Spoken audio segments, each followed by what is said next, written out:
The latest move in the so-called Goldstone Wars was unveiled this week. On Wednesday, UN Secretary-General Ban Ki-moon published his second assessment of Israel's internal investigation into accusations of war crimes in its attack on Gaza. He praised Israel's progress, an assessment that will play a key role in deciding whether Israel will be brought before the International Criminal Court, something human rights groups have been calling for years. Israel was accused of war crimes by the UN fact-finding mission in what's known as the Goldstone Report. Top Israeli human rights lawyer Michael Sfard says its significance is that it pointed out the weakness in Israel's internal investigation methods. What was really new about the Goldstone Report, I think the point of strength of the Goldstone Report, and that is why it is being treated so harshly by the State of Israel, is that the Goldstone Report was the first UN-backed professional report which said we cannot trust Israeli internal investigations or the Israeli method of dealing with allegations of malbehavior or criminal activity by its soldiers. And that's huge. It's huge because this is the only, by the way to allow universal jurisdiction or cases being investigated and tried in other places. Only if the country involved is unwilling or unable to provide justice by its own procedures and agencies, only then does international criminal law allow for a foreign state to do so. Israel refused to cooperate with the UN investigation. When the report was published almost a year ago, Israel's supporters went on the offensive. The report was attacked in the media, as was its chief writer, retired South African judge Richard Goldstone. The US Congress even called it distorted, biased, and unworthy of further consideration. But the mission examined the 22-day war, the result of which was the death of 1,400 Palestinians, 13 Israelis, and the destruction of much of Gaza's infrastructure.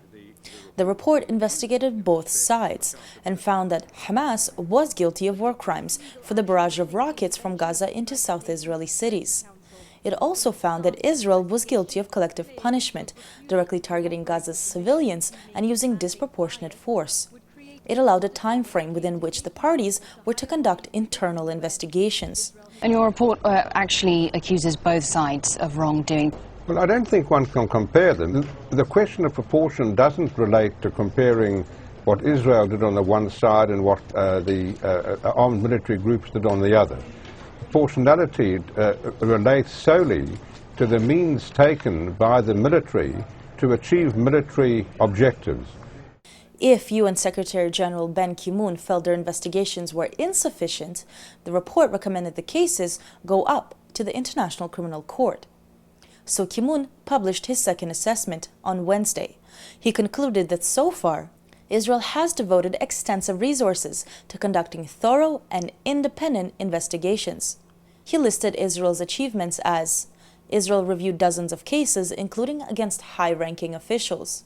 Israel is pursuing criminal investigations and has charged one soldier with manslaughter. The IDF updated its internal rules to include provisions for safeguarding civilians and property in future conflicts. But rights groups disagree. Human Rights Watch released the following statement: Israeli military investigations into the Gaza war have brought some results over the past 18 months, but fall far short of addressing the widespread and serious allegations of unlawful conduct during the fighting. The report has these various horrific examples. I mean, in one case, the shooting of children at point-blank range whose family members were holding white flags. What are we supposed to think about how this happens? If the facts we've found are correct, and I certainly think we took every precaution to check and double check against other evidence, it indicates, I think, an unfortunate lack of discipline in the Israeli Defense Force. But is it a lack of discipline, or is it actually a top-down? Well, is this the discipline? You know, That's an open question. That's exactly why one needs a full investigation to see where it comes from and how this happens. It is precisely this question that the Goldstone report raises, but which Israel decided to ignore.